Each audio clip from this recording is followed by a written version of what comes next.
Bonjour, ici Message Lumière de la famille Myriam. Je suis heureuse de vous retrouver pour partager un peu sur l'Évangile d'aujourd'hui. Puis j'ai une belle surprise pour toi aussi à la fin de mon message. Alors aujourd'hui, Jésus compare le royaume de Dieu à des jeunes filles qui se préparent à rencontrer l'époux aux noces. Alors c'est une parabole qui nous rappelle la fin des temps. On se rappelle que le Seigneur a déjà dit qu'il y aurait le festin messianique à la fin. Dieu sera l'époux qui va s'unir, l'épouse qui sera la nouvelle Jérusalem, mais c'est aussi chacune de nos âmes. Mais qu'est-ce que le Seigneur veut nous enseigner aujourd'hui? Il y a 5 jeunes filles qui sont prévoyantes et 5 insouciantes. Puis le Seigneur va terminer l'Évangile en nous rappelant d'être vigilants. Alors, 3 mots à retenir: l'insouciance, la prévoyance, la vigilance. Alors, dans la vie chrétienne, ça prend cela pour être fidèle, n'est-ce pas? Si on vit dans l'insouciance, dans ce que ça me tente de faire, je le fais, sans trop me préoccuper des conséquences, sans trop penser non plus à ma fin à moi ou à la fin du monde. Je vis comme je vis.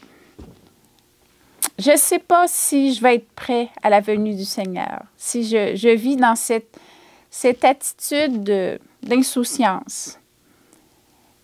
Mais si je vis dans une attitude de prévoyance, de prudence, ça veut dire que je vais apprendre la maîtrise de moi-même. Puis je vais vivre déjà en alliance jour après jour avec le Seigneur. J'aimerais aujourd'hui t'inviter à renouveler ce lien d'alliance avec le Seigneur. Dans ton quotidien, tu peux vivre ton quotidien bien ordinaire, mais si tu le vis avec le Seigneur, toujours prêt, comme des fois on dit être au bout de sa chaise, attentif à ce que Dieu attend de moi à travers les événements.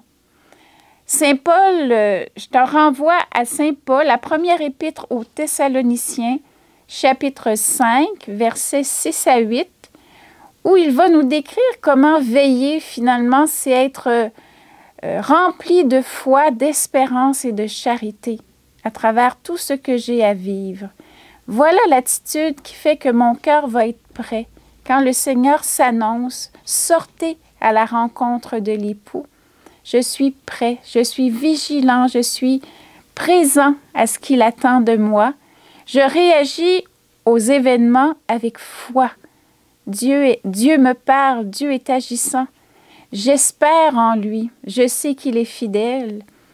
Et je mets tout mon cœur à aimer puisqu'on va apporter l'autre côté, l'amour que l'on aura donné. Bien, j'ai avec moi des personnes qui croient à l'Alliance et qui vont célébrer la noce demain. La noce? Eh bien oui, dans la famille Myriam, on a un petit frère qui va s'engager pour toujours demain, qui va faire son oblation stable. Et je l'ai invité pour qu'il te partage ce qui le motive. Comment un jeune de 30 ans peut-il choisir aujourd'hui de donner toute sa vie au Seigneur? Alors, écoutons-le. Bonjour à tous, je m'appelle Mathieu Lafleur, j'ai 30 ans et ça fait maintenant 9 ans que j'ai la joie, l'immense cadeau d'être dans la famille Myriam Bethléem. Et puis, on m'a demandé de dire un mot sur l'engagement que j'allais vivre, l'oblation stable demain. Eh bien, c'est la joie de me savoir choisi par Jésus, premièrement, qui me donne la sécurité de le faire, de savoir que c'est pas parce que je suis meilleur qu'un autre ou que je l'ai plus, mais c'est lui qui m'a appelé, c'est lui qui m'a choisi. Et en même temps, la certitude que je renonce à, oui, beaucoup d'aspects dans ma vie, dans la vie de tous les jours, mais c'est pas un écrasement, c'est pas un poids. C'est de renoncer consciemment, et ça coûte, parfois ça coûte plus, mais pour un bien plus grand, pour Jésus, pour l'amour de Jésus, pour répondre à son appel et aussi pour le vivre en communion, en famille. Je suis pas là pour l'aimer seul, mais en famille. Et c'est ce qui m'a attiré à Myriam. Aussi beaucoup les sacrements. Les sacrements pour pouvoir vivre ma foi, pour que mon baptême puisse se déployer. C'est ça qui fait tout mon bonheur. Puis, j'aime dire aussi que dans la balance, il y a le renoncement, tout ce qu'on voit, qu'on dit « Ah, ça, je pourrais plus le faire » ou bon.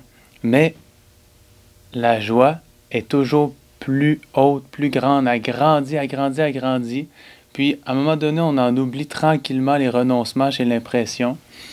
Par exemple, je termine avec ça, l'histoire de fonder une famille. Hein? C'est inscrit dans le cœur de chaque homme. Je ne fonde pas de famille, c'est vrai, mais il y a toute la paternité spirituelle qui est présente, la joie d'avoir des enfants spirituels, de pouvoir prier pour les uns, pour les autres, pour ceux qui me sont confiés, pour vous qui m'écoutez, puis je compte sur vos prières aussi. Alors de prier puis de savoir que Dieu m'a séduit, c'est comme ça. Il l'a voulu ainsi depuis toujours. Alors moi, je réponds à son appel, sûr de lui, en moi, puis je fais confiance. Alors je vous remercie aussi de me soutenir, puis soyez assurés que j'offre ma vie pour chacun d'entre vous. Amen. C'est un beau témoignage, n'est-ce pas? Maintenant, j'aimerais que tu puisses écouter notre petite sœur Myriam, qui, elle, célèbre 25 ans d'oblation, de ses premiers vœux. Alors, elle aussi veut te partager le secret de sa fidélité. Elle n'est pas seule, il y en a 3 autres avec elle, mais Myriam sera la digne représentante de ceux qui, demain, célébreront leur jubilé d'argent de leurs vœux. Alors, écoutons Myriam. Alors, lorsqu'on m'a demandé de faire ce petit témoignage, je me demandais, après 25 ans de fidélité, surtout celle de Dieu, qu'est-ce que je pourrais bien dire? Et voilà, je me disais, je reviens au début, à cette séduction de Dieu sur moi, cet appel. Il a été le plus fort. Je me souviens encore de ce moment où, en prenant un petit pain de la parole, j'étais encore jeune dans ma paroisse et où j'ai vraiment senti cet appel de Dieu, cette mise à part. Tu comptes beaucoup à mes yeux, tu as du prix et je t'aime. Ce choix d'amour de Dieu sur moi. Et je peux dire, après 25 ans, que c'est lui qui mène, c'est lui qui nous accompagne, c'est lui qui nous protège, c'est lui qui nous garde. Et tout au long de ces 25 ans, c'est vraiment sa fidélité dont je veux témoigner, son amour de miséricorde, les 1001 recommencements pour recommencer chaque jour dans la ferveur, dans l'amour, tout simplement, comme peut-être beaucoup d'entre vous. On recommence chaque jour notre histoire d'amour avec lui, sachant qu'on n'est pas parfait, mais qu'on veut l'aimer chaque jour davantage. Et je crois que dans ma vie, il y a un psaume qui m'a suivi, un chant, un petit chant de la famille Myriam qui est revenu à plusieurs reprises, dans des moments parfois stratégiques, je dirais, où Dieu intervenait. Ce petit chant « Garde-moi, mon Dieu, j'ai fait de toi mon refuge. J'ai dit, tu es mon Dieu, Seigneur, mon partage. De toi dépend mon sort.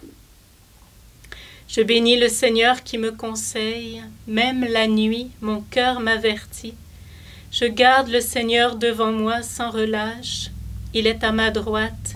Je suis inébranlable. » C'est vraiment lui qui fait cela. J'avoue que je n'ai pas d'autre bonheur que toi, et tu m'apprends, mon Dieu, le chemin de la vie. Devant ta face, débordement de joie. Tu m'as préféré, je marche en alliance. Voilà, simplement ce que j'aimerais partager et dire, c'est lui qui nous tient. Et c'est grâce à lui si je peux fêter ce 25e. Et voilà, on est tellement heureux en même temps de le suivre. J'espère aussi que d'autres auront le courage de dire oui, ça vaut la peine. Et il ne nous laisse pas tomber, il ne nous abandonne pas, au contraire, il est là, jour après jour. Voilà. Et je suis consciente aussi que c'est le fruit de la prière de beaucoup de personnes. Alors, merci à ceux qui prient pour les consacrer. Continuons. Avec toi, je m'émerveille de ce choix de Dieu sur nos frères et sœurs, mais sur toi aussi. Et je t'invite à demander à Marie qu'elle t'aide à développer cette vigilance, cette prévoyance, pour que le Seigneur puisse te rencontrer et trouver chez toi cette foi éveillée, cette espérance pleine de vie et cette charité pleine de bonté. Tu as tout ce qu'il faut pour cela. Bonne journée!